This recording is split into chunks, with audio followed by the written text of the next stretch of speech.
Tidak semua batuk selalu menandakan gejala penyakit serius atau disebabkan oleh adanya virus.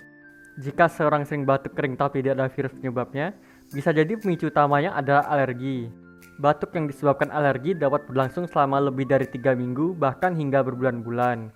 Nah, inilah beberapa perawatan untuk mengurangi batuk akibat alergi. Yang pertama, tetap terhidrasi. Saat batuk, terjadi sekresi yang kuat di bagian belakang tenggorokan, sehingga perlu air untuk meminimalisirnya. Minum air putih juga membantu menjaga selaput lendir tetap lembab. Yang kedua, konsumsi tablet hisap dan minuman hangat. Tablet hisap mentol dan minuman hangat dapat menenangkan bagian belakang tenggorokan.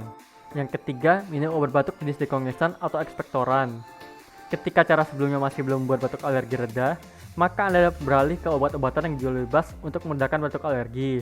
Selamat mencoba!